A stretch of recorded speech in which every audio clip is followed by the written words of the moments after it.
অনেক পুরনো সময়ের কথা, যখন দুনিয়াতে ইনসাফের নামে তলোয়ার চলত আর হুকুমের সামনে মাথা নত হতো।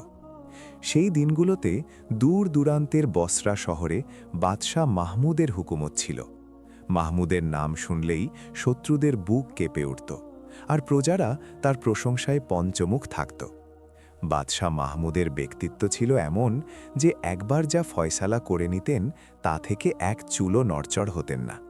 তার উচ্চতা ছিল 6 ফুটেরও বেশি, চওড়া বুক আর গলার আওয়াজ এমন যে দরবারের দেয়ালগুলো কেঁপে উঠত। কালো দাড়িতে রূপালি চুল ঝলক দিতে শুরু করেছিল, কিন্তু শরীরে তখনও জোয়ানদের মতো শক্তি ছিল। মহলের বেগমদের মধ্যে তার সবচেয়ে কাছের ছিলেন স্ত্রী বেগম রুকাইয়া। রুকাইয়ার রূপ দেখে লোকে বলতো যে চাঁদও লজ্জা পাবে, আর তারারাও নিজেদের আলো ভুলে যাবে। কিন্তু তার রূপের চেয়েও তার নেক দিল আর বুদ্ধিমত্তা বেশি বিখ্যাত ছিল। বছরের পর বছর কেটে গেল, বাদশার শাসন শক্ত থেকে আরও শক্তিশালী হল। কিন্তু একটা দুঃখ ছিল যা তার বুকে ক্ষতের মতো গেঁথেছিল: কোনো সন্তান ছিল না। সিংহাসনের উত্তরাধিকারী না থাকা বাদশার কাছে যে কোনো যুদ্ধে হারের চেয়েও বড় বিপদ ছিল। রুকাইয়া রাত ভর জেগে আল্লাহর কাছে দোয়া চাইতেন। তিনি সমস্ত দরগায় যেতেন, চাদর চড়াতেন, দান খয়রাত করতেন। মাহমুদ সারা দেশের হাকিম আর তবিবদের ডাকলেন, কিন্তু কোনো লাভ হল না। একদিন এক বুড়ো সুফি ফকির মহলের দরজায় এলেন। তার সাদা দাড়ি হাঁটু পর্যন্ত ঝুলেছিল, আর চোখে এক অদ্ভুত নুরানি চমক ছিল। তিনি বললেন, বাদশাকে সংবাদ দাও যে মাকদুম বাবা তার সাথে দেখা করতে এসেছেন। যখন মাহমুদ এই খবর শুনলেন, তখনই হুকুম দিলেন যেন ফকিরকে আদবের সাথে ভেতরে আনা হয়। মাকদুম বাবার নাম তিনি শুনেছিলেন, লোকে বলতো তার দোয়া কখনো বৃথা যায় না। দরবারে যখন ফকির দাখিল হলেন, তখন মাহমুদ নিজে সিংহাসন থেকে নেমে তার কদম মোবারকে মাথা নত করলেন। বাবা, আপনার মতো বুজুর্গের এই নগণ্য দরবারে আসা আমার ভাগ্যের আলো, মাহমুদ বললেন। ফকির হাসলেন, বেটা মাহমুদ, তোর মনের দুঃখ আমার কাছে পৌঁছে গিয়েছে। আল্লাহর ইচ্ছায় তোকে খুশির খবর দিতে এসেছি। 1 বছরের ভেতর তোর ঘরে চেরাগ জ্বলবে, এক ছেলে জন্ম নেবে যে তোর নাম জিন্দা রাখবে। এই শুনে মাহমুদের চোখে খুশির জল এসে গেল। তিনি ফকিরকে অনেক ধনরত্ন দিতে চাইলেন, কিন্তু বাবা শুধু দোয়া দিলেন আর চলে গেলেন। ফকিরের ভবিষ্যৎবাণী সত্যি হল। ঠিক 11 মাস পরে এক খুব সুন্দর সকালে, যখন পুরো বাসরা ফজর নামাজে মশগুল ছিল, বেগম রুকাইয়া এক পুত্র সন্তানের জন্ম দিলেন। বাচ্চা জন্ম নিতেই মহলে খুশির জোয়ার বয়ে গেল। চাকর বাকর, সিপাহী, উজির সবাই খুশিতে পাগল হয়ে গেল। বাদশাহ মাহমুদ হুকুম দিলেন যেন পুরো শহরে উৎসব পালন করা হয়। 3 দিন পর্যন্ত বাজার বন্ধ থাকল। প্রতিটা গরিব যেন খাবার পায়, প্রতিটা কয়েদি যেন মাফ পায়। বাচ্চার আকিকা করার সময় বাদশাহ তার নাম রাখলেন আয়ান। আয়ান বড় হতে লাগল। তার চোখগুলো ছিল বেগম রুকাইয়ার মতো, গভীর আর উজ্জ্বল। চুল কালো আর কোঁকড়া, চেহারা ফর্সা আর চকচকে। সে যখন হাসত, তখন মনে হতো যেন মহলে হাজারো চেরাগ জ্বলে উঠেছে। 5 বছর বয়সে আয়ান এতটা বুদ্ধিমান হয়ে গিয়েছিল যে বাদশাও অবাক হয়ে যেতেন। সে তার ওস্তাদদের কাছ থেকে তালিম নিত: তলোয়ার চালানো, ঘোড়সাবারি, তীরন্দাজি, আর সেই সাথে কোরআন, আরবি ও হিসাব নিতাসও শিখত। কিন্তু আয়ানের মধ্যে একটা বিশেষ গুণ ছিল: সে সবসময় গরিবদের কথা জিজ্ঞেস করত। যখন কখনো মহলের জানালা দিয়ে বাইরে দেখত, তখন বলতো, আব্বা হুজুর, ওই রাস্তার ভিখারি বাচ্চাটা কেন খাবার খায় না? মাহমুদ হেসে বলতেন, বেটা, তুই বাদশাজাদা, তোর কাজ হলো শাসন করা, প্রজাদের খেয়াল রাখা, আর আমরা তা করিও। কিন্তু আয়ানের মনে সব সময় একটা অস্থিরতা থাকত। 10 বছর বয়স হলো আয়ানের, তখন বাদশাহ ভাবলেন যে এখন সময় এসেছে শাহজাদাকে আসল দুনিয়া বোঝানোর। তিনি আয়ানকে দরবারে নিয়ে যেতে লাগলেন, যেখানে ফরিয়াদ শোনা হতো এবং ফয়সালা করা হতো। একদিন দরবারে এক বুড়ো কৃষক এলো। তার কোমর বাঁকা হয়ে গিয়েছিল, জামাকাপড় ছেঁড়া আর চোখে জল। বাদশাহ সালামত, আমার উপর জুলুম হয়েছে, সে বলল। কি হয়েছে? মাহমুদ জিজ্ঞেস করলেন। হুজুর, জমিদার আমার সব ফসল কেড়ে নিয়েছে, বলছে ট্যাক্স দিইনি। কিন্তু হুজুর, ট্যাক্স তো আমি দিয়েছিলাম, তার মুন্সি রসিদ দেয়নি। দরবারে নীরবতা নেমে এলো। বাদশাহ তার উজিরকে হুকুম দিলেন, খবর নাও, যদি কৃষক সত্যি বলে থাকে তবে জমিদারকে সাজা দেওয়া হোক। ছোট আয়ান এইসব মনোযোগ দিয়ে দেখল। সেই রাতে সে তার আম্মাকে জিজ্ঞেস করল, আম্মি, আব্বা হুজুর এত শক্তিশালী, তবুও মানুষ কেন দুঃখী? রুকাইয়া আয়ানকে জড়িয়ে ধরলেন, বেটা, দুনিয়া অনেক বড় আর বিপদও অনেক। একজন বাদশা যতই নেক হন না কেন সবার দুঃখ মেটাতে পারেন না। আল্লাহ প্রতিটা মানুষকে একটা আলাদা তকদির দিয়েছেন। তকদির? আয়ান জিজ্ঞেস করল। হ্যাঁ বেটা, তকদির অর্থাৎ কপাল। প্রতিটা মানুষের জীবনে লেখা আছে সে কি পাবে আর কি হারাবে। কেউ বাদশা হয়, কেউ ফকির, আর এই রেখা কেউ মুছতে পারে না। আয়ান চুপ হয়ে গেল। সে বুঝতে পারল না, কিন্তু তার মনে একটা প্রশ্ন ঘর বাঁধল। সত্যিই কি ভাগ্য বদলানো যায় না? বছরের পর বছর আয়ান বড় হতে থাকল। 15 বছর বয়সে সে এক শানদার শাহজাদা হয়ে উঠল। তলোয়ার চালানোয় পুরো দরবারে তার কোনো মোকাবিলা ছিল না। ঘোড়ায় চড়ে সে বাতাসের সাথে কথা বলতো। তার আওয়াজে বাদশাহর মতো দাপট এসে গিয়েছিল, কিন্তু মনে তখনও সেই নরম ভাবটা ছিল। একদিন বাদশাহ মাহমুদের মনে হলো যে আয়ানের বয়স এখন বিয়ের যোগ্য হয়েছে। তিনি রুকাইয়ার সাথে পরামর্শ করলেন। বেগম, আয়ানের জন্য কোনো নেক আর সুন্দরী মেয়ের খোঁজ শুরু করা উচিত, মাহমুদ বললেন। রুকাইয়া হাসলেন। হ্যাঁ, তবে এমন মেয়ে যে শুধু রূপেই নয়, বুদ্ধিতেও কামিল হয়। আয়ানের মন খুব নরম, তার একজন বুদ্ধিমান সঙ্গী চাই। কিন্তু ভাগ্যের লিখন অন্য কিছু ছিল। ঠিক সেই সময়ে যখন আয়ানের বয়স 15 বছর, বাদশাহর দরবারে এক অদ্ভুত ঘটনা ঘটল। একদিন এক জ্যোতিষী মহলের দরজায় হাজির হল। তার নাম ছিল জাইনুল আবেদিন। লম্বা গড়ন, রোগা পাতলা শরীর, চোখগুলো কোটরাগত আর মুখে অদ্ভুত সব দাগ। সে সাথে একটা পোটলা এনেছিল, যাতে নক্ষত্রদের মানচিত্র, কিছু বই আর একটা আয়না ছিল। জাইনুলের নাম পুরো এলাকায় বিখ্যাত ছিল। লোকে বলতো সে নক্ষত্রদের ভাষা বোঝে আর যে কোনো মানুষের তকদির পড়তে পারে। দরবারে যখন সে ঢোকার অনুমতি চাইল, তখন বাদশাহ মানা করলেন না। তিনি নিজেও তকদিরের কথায় আগ্রহ রাখতেন। এসো জ্যোতিষী, তোমার নাম শুনেছি। সত্যি কি তুমি ভবিষ্যৎ দেখতে পারো? মাহমুদ জিজ্ঞেস করলেন। জয়নুল আদবের সাথে কুর্নিশ করে বলল, হুজুর, আমি আল্লাহর বান্দা, তবে নক্ষত্রদের ব্যাপারে আমার কিছুটা জ্ঞান আছে। যদি হুকুম করেন তবে শাহজাদা আয়ানের তকদিস পড়তে পারি। এই শুনে বাদশার কপালে ভাঁজ পড়ল। তিনি চাইতেন না আয়ানের ব্যাপারে কোনো খারাপ কথা শুনতে, কিন্তু তার ভেতরে একটা কৌতূহল ছিল। খিচ আছে, মাহমুদ বললেন, কিন্তু মনে রেখো, যদি কোনো মিথ্যা বা খারাপ কথা বলো তবে সাজা পাবে। আয়ানকে ডাকা হলো। সে তার পূর্ণ শান শওকতে এলো। সাদা শেরওয়ানি, সোনালি পাগড়ি, কোমরে তলোয়ার। তার ব্যক্তিত্ব দেখে পুরো দরবার অবাক হয়ে গেল। জয়নুল আয়ানকে কাছে ডাকল। শাহজাদা, আপনার ডান হাতটা দেখান। আয়ান হাত বাড়াল। জ্যোতিষী তার হাতের তালু খুঁটিয়ে দেখল। তারপর সে তার পোটলা থেকে একটা বই বের করল। কিছু নক্ষত্রের মানচিত্র দেখল, আর তারপর আয়ানের হাতের তালু আবারও দেখল। হঠাৎ তার চেহারার রং ফ্যাকাশে হয়ে গেল। সে কাঁপতে লাগল। কি হয়েছে বলো, বাদশাহ হুকুম দিলেন। জয়নুল কাঁপানো গলায় বলল, হুজুর, এটা তো বড় অদ্ভুত তকদির। পরিষ্কার করে বলো, মাহমুদ রাগে বললেন। জ্যোতিষী গভীর শ্বাস নিল আর বলল, বাদশাহ সালামত, শাহজাদা আয়ানের হাতের তালুতে পরিষ্কার লেখা আছে 25 বছর বয়সে উনি ফকির হবেন। দরবারে নিস্তব্ধতা নেমে এলো। বাদশাহ মাহমুদের চেহারা লাল হয়ে গেল। তিনি নিজের তলোয়ার বের করে নিলেন। কেমন আজে বাজে কথা বলছো? আমার ছেলে ফকির হবে? তার আওয়াজ গর্জে উঠল। কিন্তু জ্যোতিষী ভয় পেল না। সে আবারও আয়ানের হাত দেখে বলল, হুজুর, আমি মিথ্যা বলি না। নক্ষত্র আর হাতের রেখা পরিষ্কার বলছে 25 বছর বয়সে শাহজাদা আয়ান সব কিছু ছেড়ে দেবেন। দৌলত, তখ্ত, মহল আর ফকিরি ইখতিয়ার করে নেবেন। আয়ান নিজেও অবাক ছিল। সে নিজের হাতের তালুর দিকে তাকিয়ে থাকল। বেগম রুকাইয়া, যিনি পর্দার আড়াল থেকে এইসব শুনছিলেন, তিনি জ্ঞান হারালেন। বাদশাহ হুকুম দিলেন, এই জ্যোতিষীকে কয়েদ করো। কিন্তু জয়নুল শান্ত গলায় বলল, হুজুর, আমাকে কয়েদ করে কি লাভ? তাকদীর তো বদলাবে না। আপনি যতই চেষ্টা করুন না কেন, যা মাকতুব, লিখিত, তা হয়েই ছাড়বে। বাদশাহ তবুও তাকে কয়েদ করার হুকুম দিলেন, কিন্তু মনে একটা ভয় ঘর করে দিল। সেই রাতে মহলে কেউ ঘুমালো না। বাদশাহ নিজের কামরায় পায়চারি করতে থাকলেন। বেগম রুকাইয়া কাঁদতে থাকলেন, আর আয়ান ছাদের ওপর বসে আকাশের তারাদের দেখতে থাকল। সত্যিই কি আমার তাকদিরে ফকিরি লেখা আছে? সে নিজেকে নিজে জিজ্ঞেস করল। পরের দিন বাদশাহ তার সব উজির আর মন্ত্রীদের জড়ো করলেন। এক লম্বা বিতর্ক হল। সবচেয়ে বয়স্ক উজির মাওলানা ইসমাইল বললেন, হুজুর, জ্যোতিষীদের কথা সবসময় সত্যি হয় না, কিন্তু আপনি যদি চিন্তিত থাকেন তবে একটা রাস্তা আছে। কোনটা? মাহমুদ জিজ্ঞেস করলেন। শাহজাদাকে দুনিয়া থেকে আলাদা করে দিন। এমন একটা মহল তৈরি করুন যেখানে জীবনের সব নেয়ামত মিলবে, কিন্তু বাইরের দুনিয়ার সাথে কোনো সম্পর্ক থাকবে না।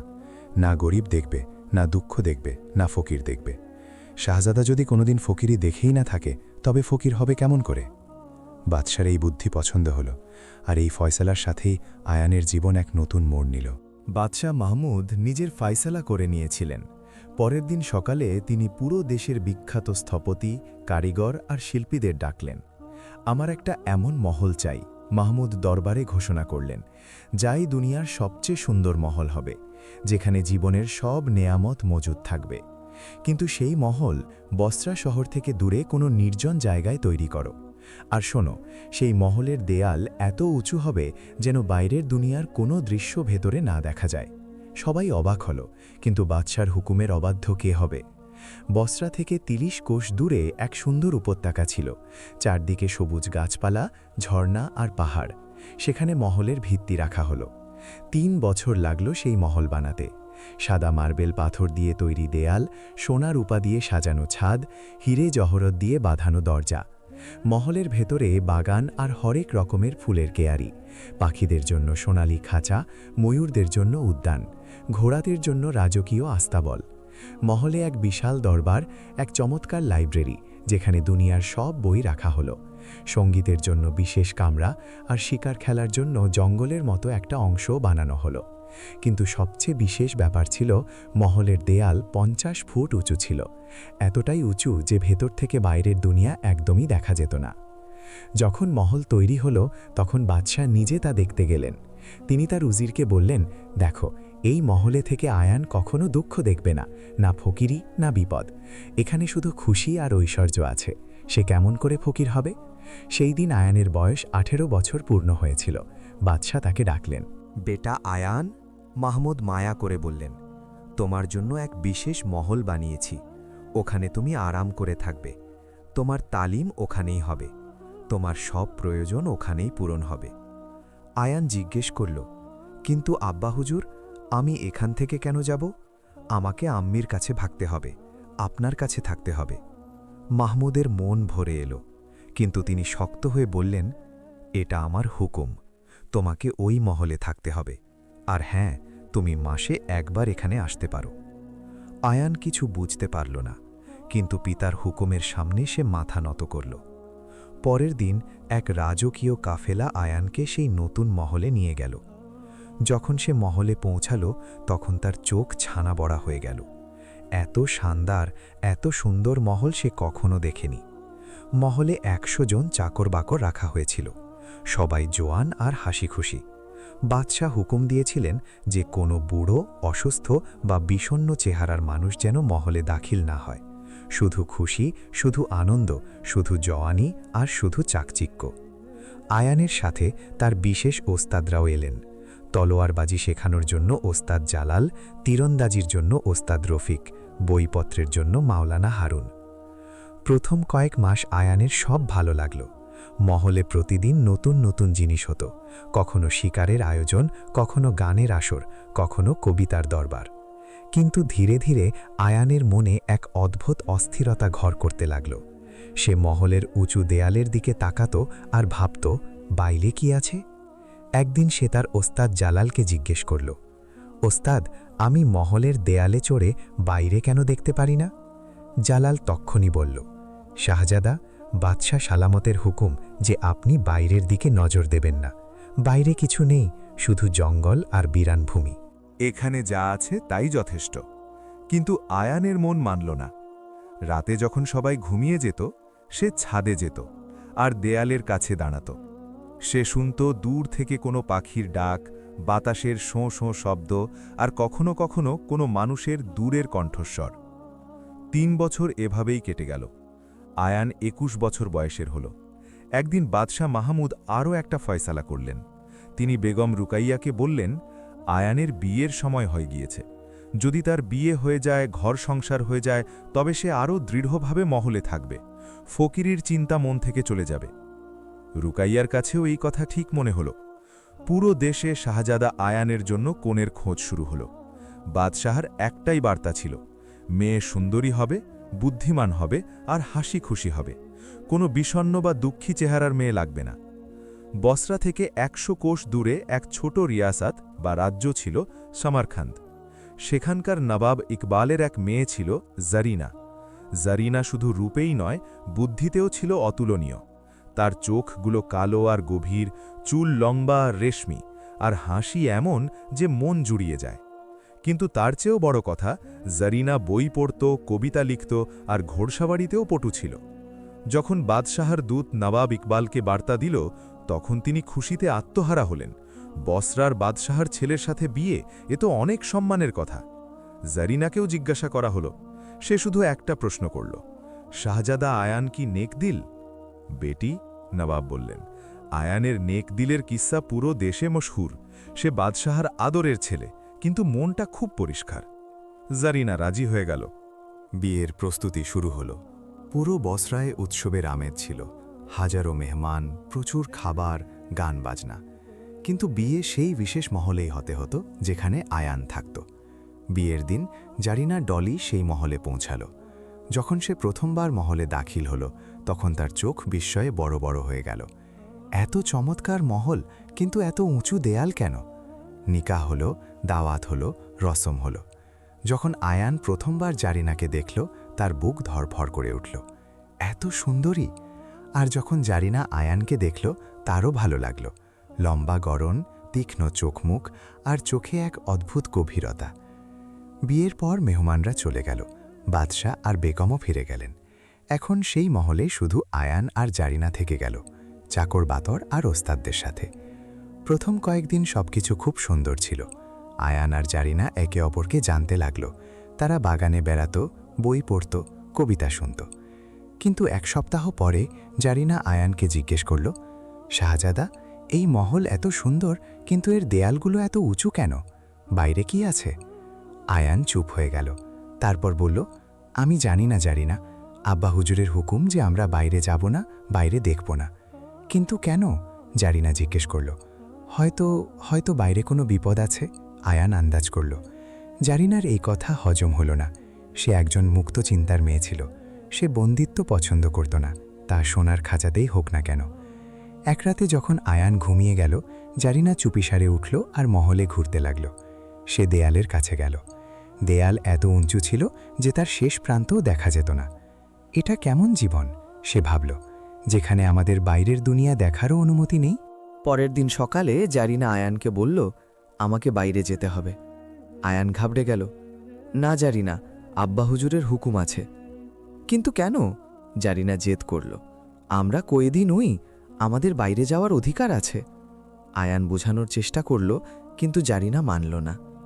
সেই দিন থেকে তাদের মধ্যে এক দূরত্ব তৈরি হলো। মাসগুলো কেটে গেল। আয়ান আর জারিনার জীবন এক অদ্ভুত রুটিনে বদলে গেল। সকালে ওঠা, নাস্তা করা, পায়চারি, দুপুরের খাবার, বিশ্রাম, বিকেলে গান বা কবিতা, রাতের খাবার, ঘুম, প্রতিদিন সেই একই। জারিনার মন বিষণ্ণ থাকতে শুরু করল। সে কথা কম বলতো, হাসত কম। একদিন আয়ান তাকে জিজ্ঞেস করল, জারিনা, তুমি বিষণ্ণ কেন থাকো? এখানে তোমার কিসের অভাব? জারিনার চোখে জল এসে গেল। এখানে সব কিছু আছে, মহল, দৌলত, চাকর, খাবার, কিন্তু একটা জিনিস নেই। কি? আয়ান জিজ্ঞেস করল। স্বাধীনতা, জারিনা বলল। আমি একটা সোনার খাঁচায় বন্দি পাখি। আমার বাইরের হাওয়া চাই, মানুষের সাথে দেখা করা চাই, দুনিয়া দেখা চাই। আয়ানের মন ভারী হয়ে গেল। তার উপলব্ধি হল যে জারিনা ঠিক বলছে। সে নিজেও তো এটাই অনুভব করত। সেই রাতে আয়ান এক ফয়সালা করল। সে তার আব্বার কাছে যাবে আর জিজ্ঞেস করবে কেন তারা এই মহলে বন্দী। পরের দিন আয়ান বসরার মহলে পৌঁছাল। বাদশাহ তাকে দেখে খুশি হলেন। বেটা, কেমন করে আসা হলো? সব ঠিক তো? আয়ান সাহস করে বলল, আব্বা হুজুর, আমাকে একটা প্রশ্ন করতে হবে। বলো বেটা, আমরা ওই মহলে কেন থাকি? বাইরে বের হওয়া বারণ কেন? আমি আর জারিনা, আমরা কি কয়েদি? বাদশার মুখ গম্ভীর হয়ে গেল। তিনি গভীর শ্বাস নিলেন আর বললেন, বেটা, এটা আমার ফয়সালা, তোমার ভালোর জন্য। বাইরের দুনিয়া বিপজ্জনক। কিন্তু কি বিপদ? আয়ান জিজ্ঞেস করল। বাদশাহ চুপ থাকলেন। তারপর বললেন, বেটা, আমার ওপর ভরসা রাখো। যখন সময় আসবে সব বুঝতে পারবে। এখন শুধু এতটুকু জেনে রাখো যে আমি যা করছি তা তোমার জন্যই করছি। আয়ান নিরাশ হয়ে ফিরে এলো। সেই রাতে জারিনাকে সবকিছু বলল। জারিনা বলল, শাহজাদা, আমার মনে হয় কোনো রহস্য আছে, কোনো বড় রহস্য। কোন রহস্য? আয়ান জিজ্ঞেস করল। জানি না, জারিনা বলল, কিন্তু একদিন আমরা অবশ্যই জানতে পারব। এভাবেই আরও 2 বছর কেটে গেল। আয়ান এই বয়স এখন 23 বছর। জারিনাও মহলের জীবনের সাথে মানিয়ে নিয়েছিল, কিন্তু মনের ভেতরে সেই অস্থিরতা তখনও ছিল। একদিন বেগম রুকাইয়া সেই মহলে এলেন। তিনি জারিনার সাথে দেখা করতে এসেছিলেন। দুজনে অনেক কথা বললেন। জারিনা সাহস করে জিজ্ঞেস করল, আম্মিজান, আমরা এই মহলে কেন থাকি? বাইরে যাওয়া বারণ কেন? রুকাইয়ার চোখে জল এসে গেল। তিনি কিছুক্ষণ চুপ থেকে বললেন, বেটি, কখনো কখনো মা বাবা নিজের সন্তানকে বাঁচানোর জন্য যা খুশি করতে পারেন। বাদশাহ সালামতের একটা ভয় আছে, একটা ভবিষ্যৎবাণী। তিনি চান না তা সত্যি হোক। কেমন ভবিষ্যৎবাণী? জারিনা জিজ্ঞেস করল। রুকাইয়া মাথা নাড়লেন। আমি বলতে পারবো না বেটি, কিন্তু এতটুকু জেনে রাখো, বাদশাহ সালামত আয়ানকে খুব ভালোবাসেন। তিনি তাকে হারাতে চান না। জারিনা বুঝতে পারল যে আর প্রশ্ন করা লাভজনক হবে না। কিন্তু ভাগ্যের লিখন অন্য কিছু ছিল।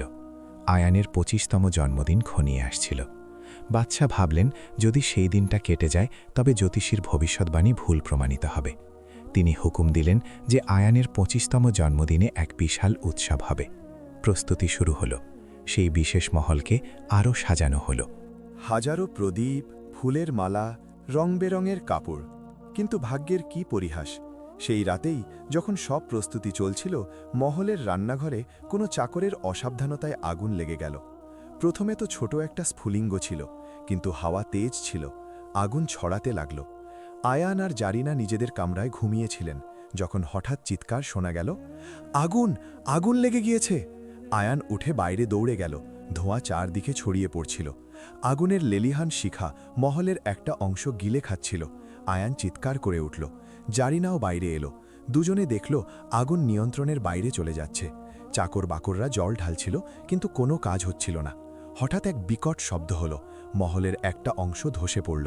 পালাও, পালাও! কেউ চিৎকার করে বলল। আয়ান জারিনার হাত ধরল। চলো, এখান থেকে বেরোতে হবে। কিন্তু কেমন করে?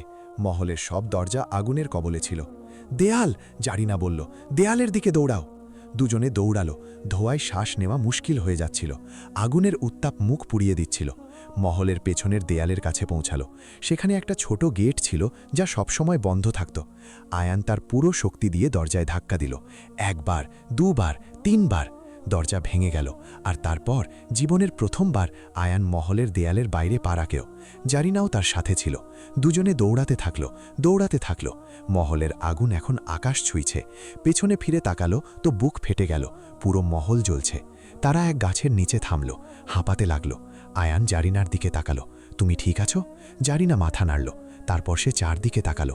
অন্ধকার রাত ছিল, শুধু চাঁদের আলো। চারদিকে জঙ্গল, গাছপালা, ঝোপঝাড়। এখন আমরা কোথায় যাব? জারিনা জিজ্ঞেস করল। আয়ান আকাশের দিকে তাকালো। তার মনে পড়ল আজ তার 25তম জন্মদিন ছিল, আর জ্যোতিষীর ভবিষ্যৎবাণী শুরু হয়ে গিয়েছিল। রাতের নিস্তব্ধতা ছিল। দূর মহলের আগুনের আলো তখনও আকাশকে লাল করে রাখছিল, কিন্তু আয়ান আর জারিনা তার থেকে অনেক দূরে চলে এসেছিল। জঙ্গল ঘন ছিল। গাছের ডালগুলো এমনভাবে ঝুলেছিল যেন কেউ কালো পর্দা ঝুলিয়ে দিয়েছে। বাতাসে এক অদ্ভুত শোঁ শোঁ শব্দ ছিল, কখনো কোনো পশুর ডাক, কখনো শুকনো পাতার মর্মর শব্দ। জারিনা কাঁপছিল। শীতও ছিল, আবার ভয়ও ছিল। আয়ান নিজের শেরওয়ানি খুলে জারিনার কাঁধে দিয়ে দিল। ভয় পেও না, আয়ান বলল, যদিও তার নিজের গলার স্বরেও ঘাবড়ানি ছিল। সকাল হতেই আমরা রাস্তা খুঁজে নেব, বসরা ফিরে যাব।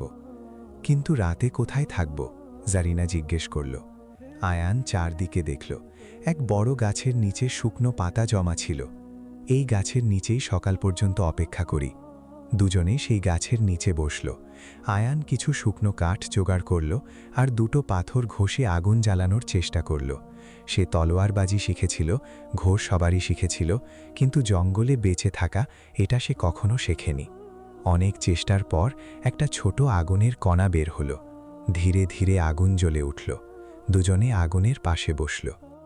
শাহজাদা, জারিনা বলল, আমার মনে হচ্ছে আমরা যেন অন্য কোনো দুনিয়ায় চলে এসেছি। মহলে আমরা কখনো এমন জীবন দেখিনি।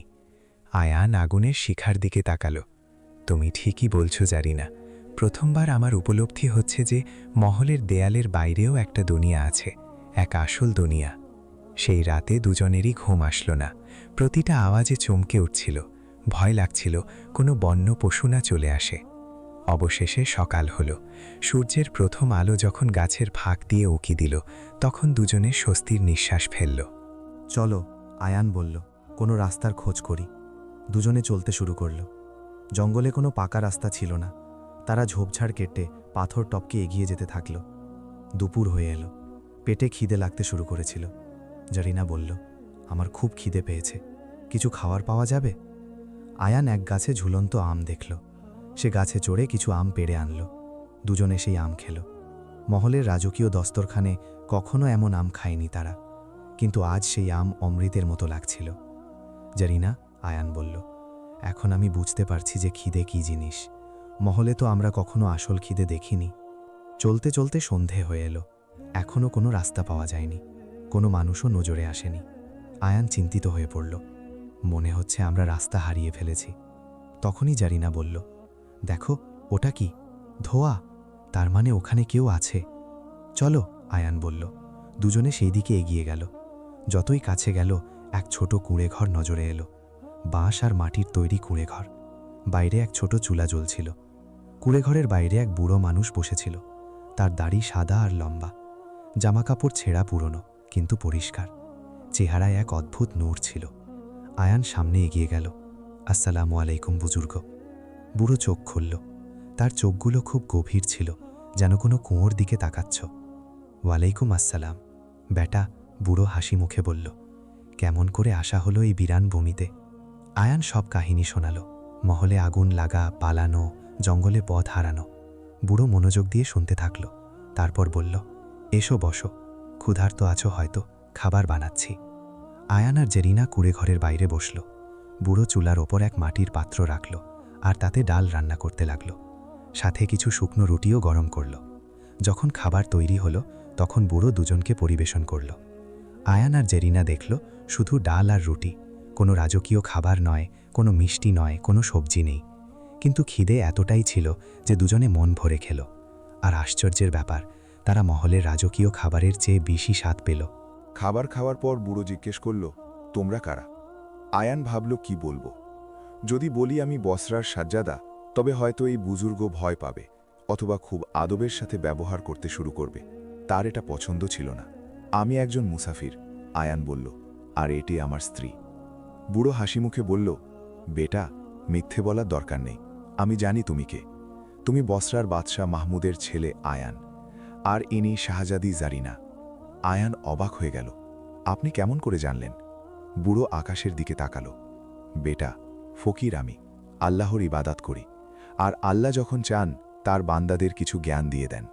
তারপর সে আয়ানের দিকে তাকালো। তোমার ব্যাপারে আমি জানতাম যে একদিন তুমি এখানে আসবে। কেমন করে? আয়ান জিজ্ঞেস করল। কারণ তোমার তাকদীরে লেখা আছে, বুড়ো বলল। তোমার তাকদীরে ফকিরই আছে, আর যা তাকদীরে লেখা আছে তা হয়েই ছাড়বে।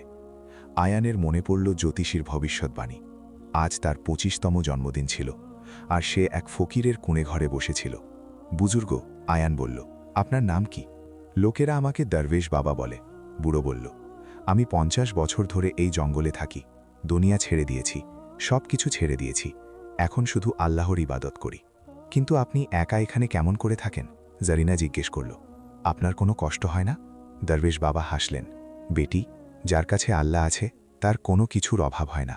আমি এখানে শান্তিতে আছি, জঙ্গল আমাকে খাবার দেয়, ফল সবজি, ঝর্ণা আমাকে জল দেয়, আর আল্লাহ আমাকে সুকুন, শান্তি দেন। আয়ান চারদিকে দেখল। কুঁড়েঘর ছোট ছিল, কিন্তু পরিষ্কার পরিচ্ছন্ন।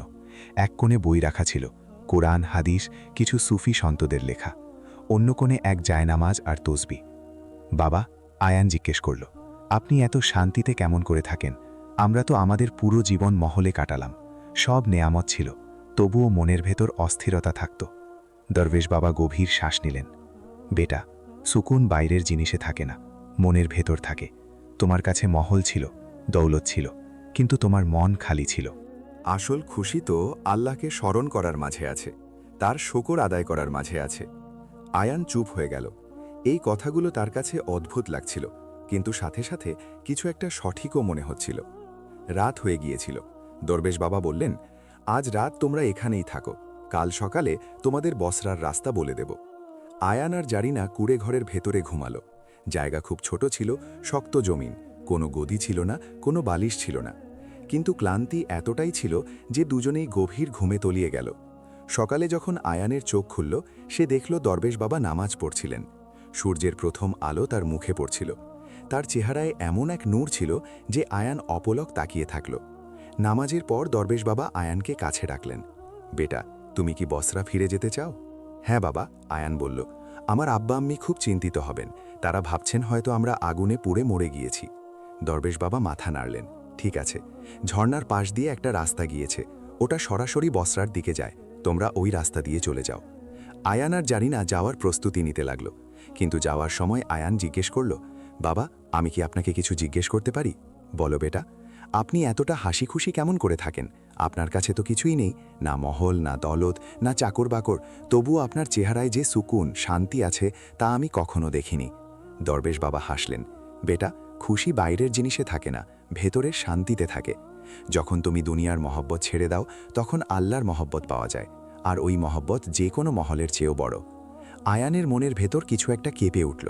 তার মনে হলো যেন এক নতুন দুনিয়া তার সামনে খুলে যাচ্ছে। বাবা, আয়ান বলল, আমি কি আরও কিছুদিন এখানে থাকতে পারি? আমি আপনার কাছে কিছু শিখতে চাই। জারিনা অবাক হয়ে আয়ানের দিকে তাকালো। শাহজাদা, আপনি এসব কি বলছেন? আমাদের বসরা যেতে হবে। কিন্তু আয়ানের মনে এক অদ্ভুত টান ছিল। জারিনা, শুধু কয়েকটা দিন, আমার মনে হয় এই বুজুর্গ এমন কিছু জানেন যা আমার শেখা উচিত। দরবেশ বাবা বললেন, বেটা, তুমি থাকতে পারো, কিন্তু মনে রেখো এখানকার জীবন সহজ নয়, মহলের মতো সুযোগ সুবিধা এখানে পাবে না। আমার সুবিধা চাই না বাবা, আয়ান বলল, আমার সুকুন চাই। আর এভাবেই আয়ান আর জারিনা সেই কুড়ে ঘরে থেকে গেল। প্রথম দিনটা খুব কঠিন ছিল। ফজর নামাজের জন্য খুব ভোরে উঠতে হতো। তারপর ঝর্ণা থেকে জল আনা, জঙ্গল থেকে কাঠ জোগাড় করা, রান্না করা, সব কিছু নিজেকেই করতে হতো। আয়ানের শুরুতে খুব কষ্ট হলো।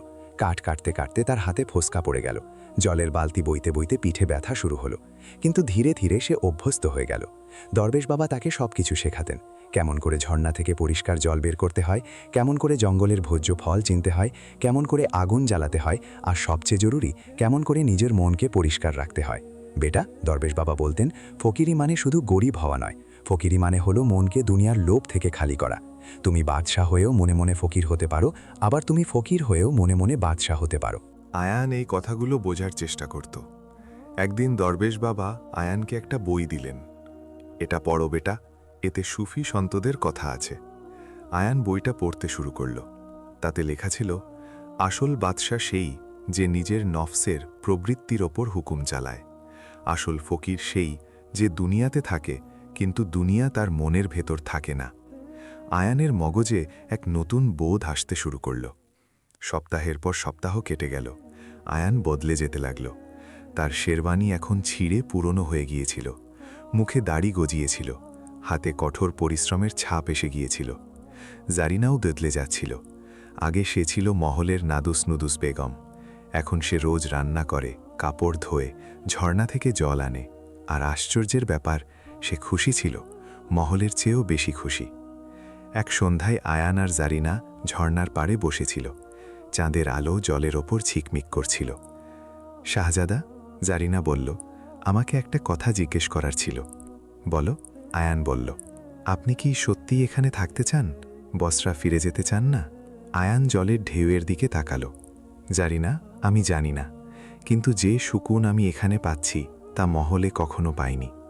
এখানে জীবন সাদা মাথা, কিন্তু মনটা খুব হালকা। জারিনা হাসল। আমারও এটাই মনে হচ্ছে। আমার মনে হয় আমাদের দুজনেরই কিছু শেখার ছিল, তাই আল্লাহ আমাদের এখানে পাঠিয়েছেন। তখনই দরবেশ বাবা সেখানে এলেন। বাচ্চারা, একটা কথা বলবো?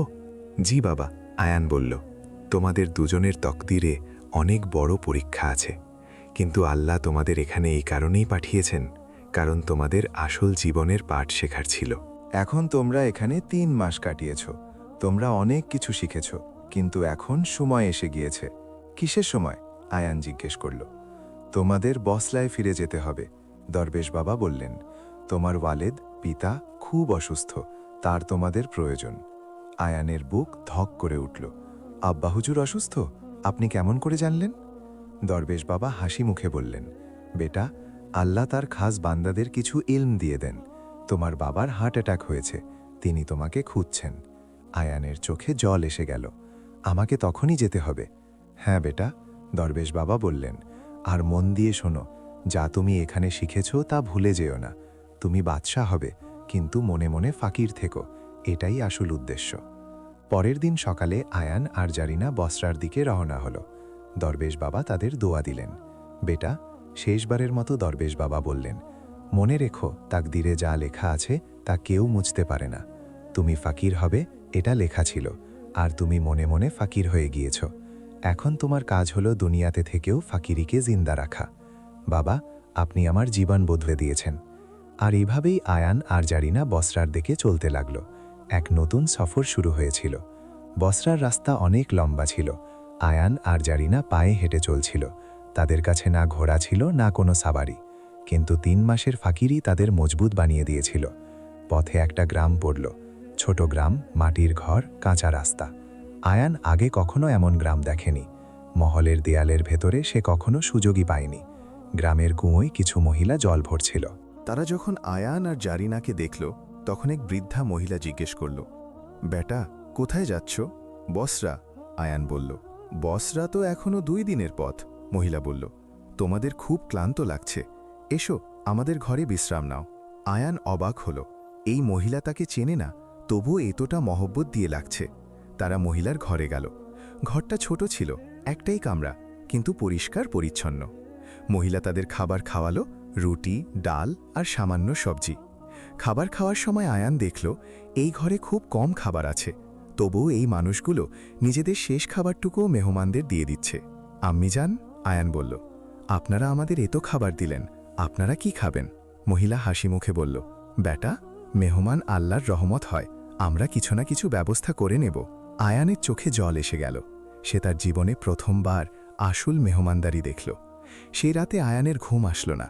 সে ভাবতে লাগল, মহলে হাজার হাজার চাকর ছিল, লাখ লাখ টাকার খাবার নষ্ট হতো, কিন্তু এই গরিব মহিলা যে নিজে অভুক্ত, সেও নিজের খাবার মেহমানকে দিয়ে দিচ্ছে।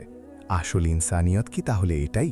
পরের দিন সকালে যখন তারা রওনা দিতে লাগল, আয়ান নিজের আংটিটা বের করল।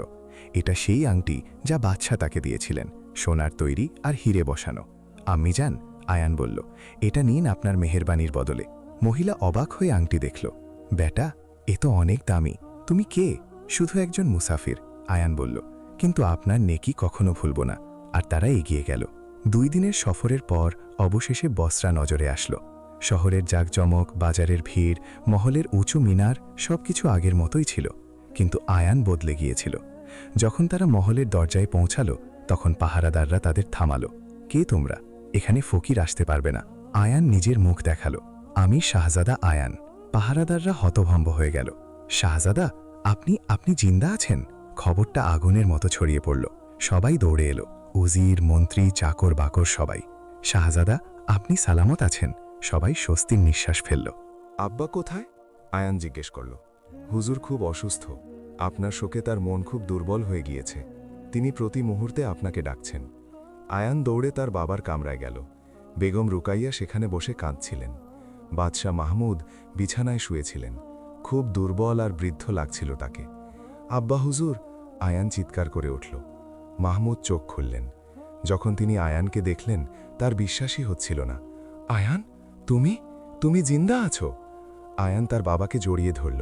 দুজনের চোখ দিয়েই জল পড়ছিল। বেটা, তুমি কোথায় ছিলে?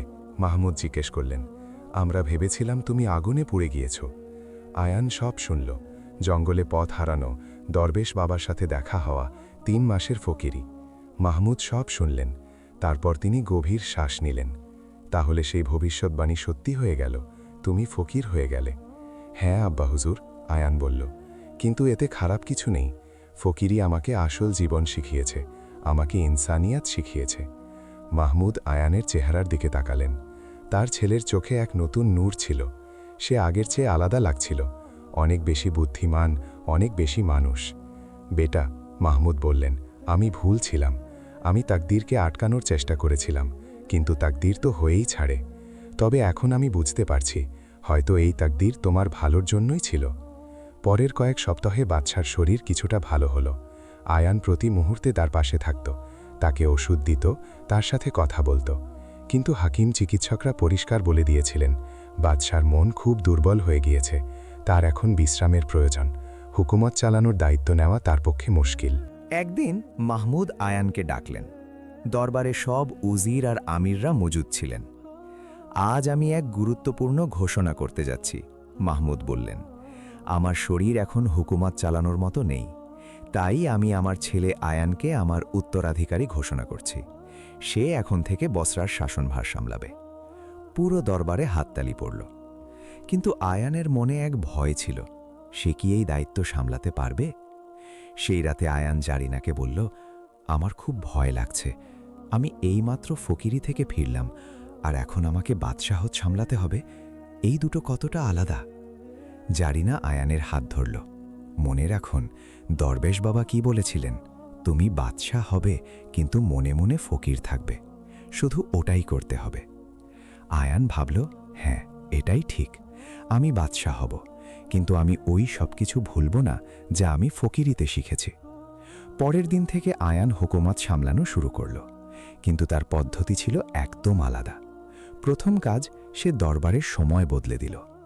এখন প্রতিদিন সকালে 3 ঘন্টা দরবার খোলা থাকত, যেখানে যে কোনো ফরিয়াদি আসতে পারত, আমির হোক বা গরিব, সবার কথা শোনা হতো। দ্বিতীয় কাজ, সে মহলের খরচ কমিয়ে দিল। রাজকীয় দস্তরখানে অপচয় বন্ধ হল। যে টাকা বাঁচল তা গরিবদের মাঝে বিলিয়ে দিল। তৃতীয় কাজ, সে শহরে ঘুরে বেড়ানো শুরু করল। মাঝে মধ্যে রাতে এসে সাধারণ পোশাকে বের হতো, আর দেখত মানুষ কেমন করে থাকে, তাদের কি কি সমস্যা। একদিন সে এক গরিব বুড়োকে দেখল, যে রাস্তায় ভিক্ষা করছে। আয়ান তাকে জিজ্ঞেস করল, চাচা, আপনি ভিক্ষা কেন করছেন? বুড়ো বলল, বেটা, আমার ছেলে অসুস্থ, তার চিকিৎসা করানোর মতো টাকা নেই। পরের দিন আয়ান দরবারে ঘোষণা করল, এখন থেকে প্রতিটা অসুস্থ মানুষের চিকিৎসা রাজকীয় খাজাঞ্চি থেকে হবে। শহরে একটা দাওয়ানা হাসপাতাল তৈরি করা হবে, যেখানে হাকিম চিকিৎসকরা বিনামূল্যে রোগীদের দেখবেন। আরেকদিন সে দেখল যে কিছু বাচ্চা রাস্তায় খেলছে, তারা লেখাপড়া জানে না। আয়ান ভাবল, এই বাচ্চারাই তো দেশের ভবিষ্যৎ। সে হুকুম দিল শহরে মাদ্রাসা খোলা হোক, যেখানে প্রতিটা বাচ্চা বিনামূল্যে তালিম হাসিল করতে পারবে, তা আমির হোক বা গরিব। ধীরে ধীরে মানুষের মনে আয়ানের প্রশংসা হতে লাগল। লোকে বলতো, আল্লাহ আমাদের এক নেক বাদশা দিয়েছেন। কিন্তু কিছু আমির আর জমিদার খুশি ছিল না। তাদের মনে হতো আয়ান গরিবদের খুব বেশি খেয়াল রাখে আর আমিরদের অবহেলা করে। একদিন বড় জমিদার মীর হাসিম দরবারে আপত্তি জানালো, হুজুর, আপনি গরিবদের উপর এত খরচ করছেন যে রাজকীয় খাজাঞ্চি শেষ হয়ে যাবে। আয়ান শান্তভাবে বলল, মীর সাহেব, রাজকীয় খাজাঞ্চি ফজাদের জন্য। যদি আমরা আমাদের প্রজাদের চিন্তা না করি তবে হুকুমতের কি লাভ? মীর হাসিম বলল, কিন্তু হুজুর, এভাবে তো সব মানুষ অলস হয়ে যাবে। বিনে পয়সায় খাবার, বিনে পয়সায় চিকিৎসা, কেউ পরিশ্রম করবে না। আয়ান জবাব দিল, না মীর সাহেব, আমরা তাদের মাছ দিচ্ছি না, বরং মাছ ধরা শেখাচ্ছি। তালিম দিয়ে তারা নিজের পায়ে দাঁড়াতে পারবে। চিকিৎসার মাধ্যমে তারা সুস্থ হয়ে কাজ করতে পারবে। দরবারে নীরবতা নেমে এলো। সবাই আয়ানের যুক্তিতে অবাক হয়ে গেল। মাসগুলো কেটে গেল, বসরায় পরিবর্তন নজরে আসতে শুরু করল। রাস্তাঘাট পরিষ্কার হলো, হাসপাতাল খুলল, মাদ্রাসা শুরু হলো। গরিবরা কাজ পেতে শুরু করল, বাচ্চারা পড়তে লাগল। কিন্তু আয়ানের মনে এখনও সেই ফকিরি জিন্দা ছিল। প্রতি রাতে ঘুমানোর আগে সে দরবেশ বাবার শেখানো দোয়াগুলো পড়ত। প্রতি জুম্মা নামাজের পর সে মসজিদে বসে গরিবদের খাবার খাওয়াত, নিজে নিজের হাতে। একদিন বেগম রুকাইয়া আয়ানকে বললেন, বেটা, তুমি বদলে গিয়েছ। আগে তুমি শুধু শাহজাদা ছিলে, এখন তুমি আসল বাদশা। আয়ান হাসি মুখে বলল, আমি জান, আমি তো ওখানেই আছি। শুধু এখন আমি জানি যে আসল শক্তি দৌলতে নয়, ইনসানিয়াতের মাঝে আছে। 1 বছর কেটে গেল। বাদশা মাহানদের শরীর আরও দুর্বল হয়ে গেল। এখন তিনি বেশিরভাগ সময় বিছানায় থাকতেন। এক রাতে তিনি আয়ানকে ডাকলেন, বেটা, আমার সময় ঘনিয়ে এসেছে। আয়ানের চোখে জল এসে গেল। না আব্বা হুজুর, আপনি ঠিক হয়ে যাবেন। মাহমুদ হাসি মুখে বললেন, বেটা, মৃত্যু তো একদিন আসতেই হবে, কিন্তু আমি খুশি যে আমার পর বসরা ভালো হাতে আছে। তুমি যে কাজ করেছ তার ওপর আমার গর্ব হয়। তারপর তিনি আয়ানের হাত ধরলেন। বেটা, একটা ওয়াদা করো। জি আব্বা হুজুর। তুমি সবসময় নেক থাকবে, সবসময় ইনসাফের সাথে হুকুমত করবে, আর সবসময় মনে রাখবে যে বাদশাহ আল্লাহর বান্দা। ওয়াদা আব্বা হুজুর, আয়ান বলল। সেই রাতে বাদশাহ মাহমুদ শেষ নিঃশ্বাস ত্যাগ করলেন। পুরো বসরায় শোকের ছায়া নেমে এলো। পরের দিন আয়ানকে বসরার বাদশা ঘোষণা করা হলো। তার বয়স এখন ২৬ বছর। সিংহাসনে বসার সময় আয়ান মনে মনে ভাবল, জ্যোতিষীর ভবিষ্যৎবাণী সত্যি হয়েছে। আমি ২৫ বছর বয়সে ফকির হলাম, আর এখন ২৬ বছর বয়সে বাদশা। কিন্তু আসল প্রশ্ন হল, আমি কি এই দুটোকে একসাথে রাখতে পারব? তার দরবেশ বাবার কথা মনে পড়ল। বেটা, তুমি বাদশা হবে, কিন্তু মনে মনে ফকির থাকবে। আর আয়ান তার মনে ওয়াদা করল, আমি এমনই করব। প্রথম দিন বাদশা হওয়ার পর আয়ান দরবারে ঘোষণা করল, আজ থেকে আমি প্রতি সপ্তাহে একদিন সাধারণ পোশাক পরে শহরে ঘুরে বেড়াব। আমি দেখব যে আমার প্রজারা কেমন জীবনযাপন করছে, আর যদি কারো কোনো অভিযোগ থাকে তবে সে সরাসরি আমাকে বলতে পারবে। দরবারীরা একে অপরের দিকে তাকালো। এমন বাদশা তো তারা কখনো দেখেনি। কিন্তু আয়ান নিজের কথায় অটল থাকল। প্রতি জুম্মায় সে সাধারণ পোশাক পরে শহরে বেরোত। কখনো বাজারে যেত, কখনো মহল্লায়, কখনো গ্রামে। একদিন সে দেখল এক মহিলা কাঁদছে। আয়ান জিজ্ঞেস করল, কি হয়েছে বোন? মহিলা বলল, আমার স্বামী অসুস্থ, সে কাজ পাচ্ছে না, বাচ্চারা অভুক্ত। আয়ান তক্ষুনি ব্যবস্থা করল। সেই মহিলার স্বামীর চিকিৎসা হল এবং কাজও পেল। আর পরের দিন দরবারে আয়ান হুকুম দিল, যারা বেকার তাদের জন্য কাজের ব্যবস্থা করা হোক, রাস্তা বানানো হোক, দালান বানানো হোক, বাগান লাগানো হোক। ধীরে ধীরে বসরা সমৃদ্ধ হতে লাগল। মানুষ খুশি ছিল, রাস্তাঘাট পরিষ্কার ছিল, বাচ্চারা পড়ছিল, রোগীদের চিকিৎসা হচ্ছিল। কিন্তু আয়ান কখনো নিজের ফকিরই ভুলল না। প্রতি রাতে যখন সবাই ঘুমিয়ে যেত, সে নিজের কামরায় যেত, আর এক ফকিরের মতো জমিনে বসে নামাজ পড়ত। দরবেশ বাবাকে মনে করত আর আল্লাহর কাছে দোয়া চাইত যেন সে সবসময় সঠিক পথে চলতে পারে। জারিনাও তার সাথ দিত। সে মহলে থাকত, কিন্তু মনে মনে ফকির ছিল। সে গরিব মহিলাদের সেলাই ফোড়াই শেখাত, তাদের পড়াত আর তাদের সাহায্য করত। একদিন জারিনা আয়ানকে বলল, শাহজাদা, আপনার মনে আছে দরবেশ বাবার কুঁড়েঘর? কেমন করে ভুলতে পারি? আয়ান বলল, ওই ৩ মাস আমার জীবনের সবচেয়ে গুরুত্বপূর্ণ ছিল। আমরা কি কখনো ফিরে যাব? জারিনা জিজ্ঞেস করল। আয়ান হাসি মুখে বলল, অবশ্যই, খুব শিগগির। ৩ বছর কেটে গেল। আয়ান এখন ২৯ বছরের যুবক। বসরার হুকুমত মজবুত ছিল, প্রজারা খুশি ছিল, রাজ্যের শান্তি বজায় ছিল। কিন্তু আয়ানের মনে এক আকুলতা ছিল দরবেশ বাবার সাথে দেখা করার। সেই ৩ বছর আগে যে শিক্ষা সে পেয়েছিল তা সে প্রতিদিন পালন করত। কিন্তু তার বাবার সাথে দেখা করতে হবে, তাকে জানাতে হবে যে সে তার ওয়াদা পালন করছে। একদিন আয়ান জারিনাকে বলল, আমাকে দরবেশ বাবার সাথে দেখা করতে যেতে হবে। জারিনার চোখ উজ্জ্বল হয়ে উঠল। আমিও চলব। আয়ান দরবারে ঘোষণা করল, আমি কিছুদিনের জন্য বাইরে যাচ্ছি। সদরে আজম, প্রধানমন্ত্রী মাওলানা ইসমাইল হুকুমত সামলাবেন। পরের দিন আয়ান আর জারিনা ঘোড়ায় সবার হয়ে বেরিয়ে পড়ল। সাথে শুধু ২ জন সিপাহী ছিল নিরাপত্তার জন্য। জঙ্গল সেই একই ছিল, কিন্তু এখন তাদের রাস্তা মুখস্থ ছিল।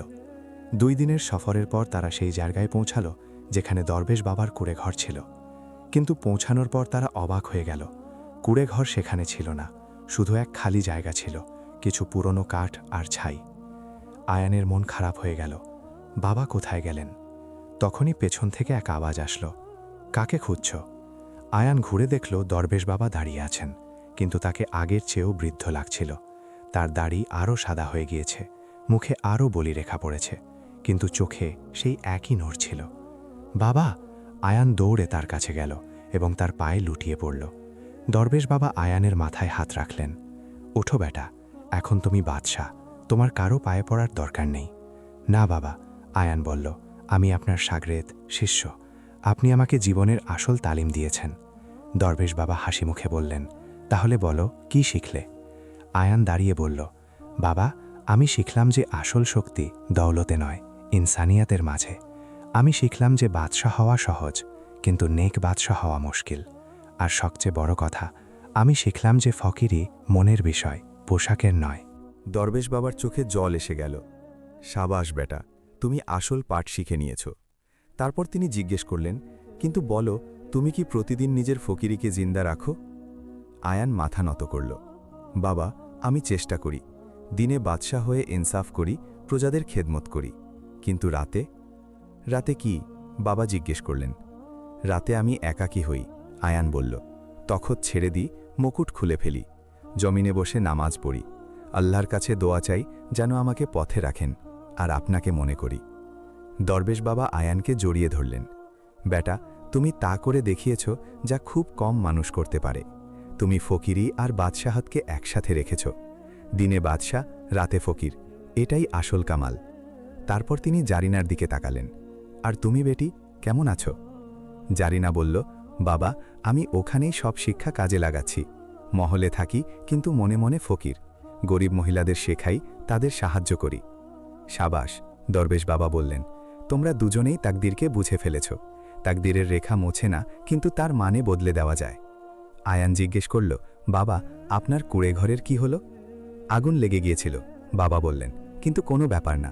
আমি এখন অন্য এক জায়গায় থাকি, চলো দেখাচ্ছি। তারা সবাই কিছুটা আগে এগিয়ে গেল। সেখানে এক পুরনো গুহা ছিল। দরবেশ বাবা এখন সেখানেই থাকতেন। গুহার ভেতর শুধু এক জায়নামাজ, কিছু বই আর এক মাটির পাত্র। বাবা, আয়ান বলল, আপনি এত কষ্টে কেন থাকেন? আপনি বসরা চলুন, আমি আপনার জন্য একটা ভালো ঘর বানিয়ে দেব। দরবেশ বাবা হেসে বললেন, বেটা, এটা কষ্ট নয়, এটা সুকুন। আমার কাছে এই গুহা যে কোনো মহলের চেয়ে কম কিছু নয়। এখানে আমি আল্লাহকে খুব কাছে অনুভব করি। সেই রাতে তিনজনে একসাথে খাবার খেল, শুধু রুটি আর কিছু বন্য সবজি। কিন্তু সেই খাবার যে কোনো রাজকীয় দস্তরখানের চেয়ে বেশি সুস্বাদু লাগল। খাবার খাবার পর দরবেশ বাবা বললেন, আয়ান, তোমাকে এক শেষ পাঠ শেখাতে হবে। জি বাবা, আয়ান বলল। তুমি এখন বাদশাহ, তোমার কাছে শক্তি আছে, দৌলত আছে, কিন্তু মনে রেখো, একদিন এসব শেষ হয়ে যাবে। মৃত্যুর সামনে বাদশাহ আর ফকির সমান, তাই যাই করো আল্লাহর জন্য করো, মানুষের দেখানোর জন্য নয়। আয়ান মন দিয়ে শুনল। বাবা, আমি বুঝতে পেরেছি, কিন্তু একটা প্রশ্ন আছে। বলো। যদি আমি সবসময় আল্লাহকে মনে রাখি, সবসময় নেক কাজ করি, তবে কি আমি সত্যিকারের বাদশাহ আর সত্যিকারের ফকির দুটোই হতে পারব? দরবেশ বাবার চোখের গর্ব ফুটে উঠল। বেটা, তুমি তো আগে থেকেই হয়ে গিয়েছ। তোমার হুকুমতে প্রজারা খুশি, এটাই বাদশাহত্ব। আর তোমার মন আল্লাহর সাথে যুক্ত, এটাই ফকিরি। শুধু এভাবেই চলতে থাকো। পরের দিন সকালে যখন আয়ান আর জারিনা রওনা দিতে লাগল, দরবেশ বাবা তাদের থামালেন। দাঁড়াও, তিনি বললেন, একটা তোহফা দিতে হবে। তিনি নিজের তসবিহ বের করলেন, পুরনো কাঠের ঘষাঘষি করা তসবিহ। এটা নাও, এই তসবিহ আমার ওস্তাদ আমাকে দিয়েছিলেন, আজ আমি তোমাকে দিচ্ছি। যখনই তোমার মন অস্থির হবে, যখনই তোমার মনে হবে তুমি পথ হারাচ্ছ, এটা হাতে নাও আর আল্লাহকে মনে করো। আয়ানের চোখে জল এসে গেল। সে তসবিহটা নিল এবং বাবার পায়ে কুর্নিশ জানালো। বাবা, আমি কেমন করে শুকরিয়া আদায় করব? শুকরিয়া আল্লাহর করো বেটা, বাবা বললেন। আর হ্যাঁ, এক কথা, আর যা তুমি শিখেছ তা এড়িয়ে নিয়ে যাও, নিজের সন্তানকেও এসব শেখাও। তাকদীরের রেখার আসল মানে হলো এই যে প্রতিটা মানুষকে এক উদ্দেশ্যের জন্য পাঠানো হয়। তোমার উদ্দেশ্য ছিল বাদশাহ হয়েও ফকির থাকা। এখন এই আলো ছড়িয়ে দাও। আয়ান ওয়াদা করল, আমি অবশ্যই করব বাবা। আর এভাবেই আয়ান আর জারিনা ফিরে বসরা আসলো। পরের কয়েক বছরে আয়ান বসরাকে আরও সমৃদ্ধ বানালো। সে শুধু নিজের প্রজাদের খেদমতি করেনি, বরং নিজের বাচ্চাদেরও সেই পাঠ শিখিয়েছিল যা দরবেশ বাবা তাকে শিখিয়েছিলেন। আয়ানের 3 ছেলে হল, ফাইজান, রিহান আর জাইদান। তিনজনই আয়ান মহলের ভেতর নয়, বরং আসল দুনিয়ায় বড় করে তুলল। সে তাদের সাথে নিয়ে গ্রামে যেত, তাদের দেখাতো যে মানুষ কেমন করে থাকে, তাদের শেখাতো যে বাদশাহ হওয়া শক্তি নয়, দায়িত্ব। একদিন যখন ফয়জানের বয়স 15 বছর হল, সে আয়ানকে জিজ্ঞেস করল, আব্বা হুজুর, লোকে বলে যে আপনি দিনে বাদশাহ আর রাতে ফকির, এর মানে কি? আয়ান নিজের ছেলেকে কাছে ডাকল। বেটা, একটা গল্প শোনাই। আর সে পুরো গল্পটা শোনাল, জ্যোতিষীর ভবিষ্যৎবাণী থেকে শুরু করে দরবেশ বাবার তালিম পর্যন্ত। ফয়জান মন দিয়ে শুনল। তাহলে আব্বা হুজুর, তাকদীরের রেখা সত্যিই মোছে না? না বেটা, আয়ান বলল, কিন্তু তাকদীরকে বোঝা যেতে পারে। জ্যোতিষী বলেছিল যে আমি ফকির হব, আর আমি মনে মনে ফকির হয়ে গেছি, কিন্তু সাথে বাদশাও থাকলাম। আসল কথা হলো তুমি তোমার তাকদীরকে কেমন করে বাঁচো। ফয়জান কিছুক্ষণ ভাবল, তারপর বলল, আব্বা হুজুর, তাহলে আমার তকদিরে কি লেখা আছে? আয়ান হাসি মুখে বলল, সে তো আল্লাহই জানেন, কিন্তু এতটুকু জেনে রাখো, যাই হোক তা নেকির সাথে বাঁচবে। যদি তুমি বাদশাহ হও তবে নেক বাদশাহ হবে, যদি ফকির হও তবে নেক ফকির হবে। শুধু আল্লাহকে মনে রাখবে আর মানুষের খেদমত করবে। বছর কেটে গেল, আয়ান বৃদ্ধ হয়ে গেল, তার দাড়ি সাদা হয়ে গেল, মুখে বলি রেখা পড়ল, কিন্তু তার মন জোয়ান থাকল, নেকিতে ভরা। ৫৫ বছর বয়সে একদিন আয়ান খুব অসুস্থ হয়ে পড়ল। হাকিম চিকিৎসকরা বললেন এখন বেশি সময় নেই। আয়ান তার ৩ ছেলেকে ডাকলেন। জারিনাও পাশে বসেছিল, তার চোখে জল ছিল। বেটারা, আয়ান দুর্বল গলায় বলল, আমার সময় এসে গিয়েছে, কিন্তু যাওয়ার আগে তোমাদের কিছু বলতে চাই। ৩ ছেলে কাছে আসলো। আমি আমার জীবনে অনেক কিছু দেখেছি, মহলের দেয়ালের ভেতরে বন্দিত্ব, তারপর জঙ্গলে স্বাধীনতা, ফকিরির দারিদ্র্য, তারপর বাদশাহতের দৌলত। কিন্তু সবচেয়ে বড় পাঠ যা আমি শিখেছি তা হল আসল খুশি বাইরের জিনিসে নয়, মনের সুকুনের মাঝে থাকে। তারপর সে দরবেশ বাবার তসবি বের করল। ফয়জান, তুমি সবার বড়, তুমি এখন বাদশা হবে। এই তসবিটা সামলাও, যখনই বিপদ হবে এটা হাতে নাও আর আল্লাহকে মনে করো। ফয়জান কাঁদতে কাঁদতে তসবিটা নিল। আর মনে রেখো, আয়ান বলল, দিনে বাদশা হও, নেক আর ইনসাফ পছন্দ, আর রাতে ফকির হও, আল্লাহর সামনে নত হয়ে। এটাই তাকদিরের আসল রেখা। সেই রাতে আয়ান শেষ নিঃশ্বাস ত্যাগ করল। পুরো বসরায় শোক নেমে আসলো। মানুষ কাঁদল, আমিরও, গরিবও, কারণ আয়ান শুধু বাদশা ছিল না, সে তাদের আপনজন ছিল। আয়ানকে দাফন করার আগে ফয়জান একটা স্বপ্ন দেখল। স্বপ্নে দরবেশ বাবা ছিলেন, তিনি হাসছিলেন। ঘাবড়িও না বেটা, বাবা বললেন, তোমার বাবা নিজের উদ্দেশ্য পূরণ করেছেন, তিনি তাকদিরের রেখা বুঝতে পেরেছিলেন। এখন তোমার পালা, এগিয়ে নিয়ে যাও সেই আলো যা তিনি জ্বালিয়েছিলেন। ফয়জান যখন জাগল, তার মনে এক দৃঢ় বিশ্বাস ছিল, সেও সেই পথেই চলবে যা তার বাবা দেখিয়েছিলেন। আর এভাবেই তাকদিরের রেখার সিলসিলা চলতে থাকল। বংশপরম্পরায় বসরার বাদশারা দিনে হুকুমত করতেন আর রাতে আল্লাহর সামনে নত হতেন। তারা দলতে থাকতেন, কিন্তু মনে মনে ফকির থাকতেন। মানুষ কয়েকশো বছর পরেও আয়ানের গল্প শোনাত, রেখার খেলা, যখন কপাল তার দান বদলে দিল। আর এক শাহজাদা শিখল যে তাকদিরের সাথে লড়াই করা যায় না, তাকদিরকে বুঝতে হয়। উপদেশ: তাকদিরের রেখা কেউ মুছতে পারে না, এটা সত্যি, কিন্তু সেই রেখাটাকে কেমন করে বাঁচতে হবে তা আমাদের হাতে। আয়ানের তাকদিরের ফকিরি লেখা ছিল, আর সে ফকির হলো, কিন্তু মনে মনে। সে বাদশাহত আর ফকিরি দুটোকেই একসাথে বাঁচল। আসল ফকিরি মনের বিষয়, পোশাকের নয়। আর আসল বাদশাহত শক্তিতে নয়, ইনসানিয়াতের মাঝে। যে মানুষ দিনে দুনিয়ার দায়িত্ব পালন করে আর রাতে আল্লাহর সামনে মাথা নত করে, সেই সত্যিকারের বাদশা, সেই সত্যিকারের ফকির।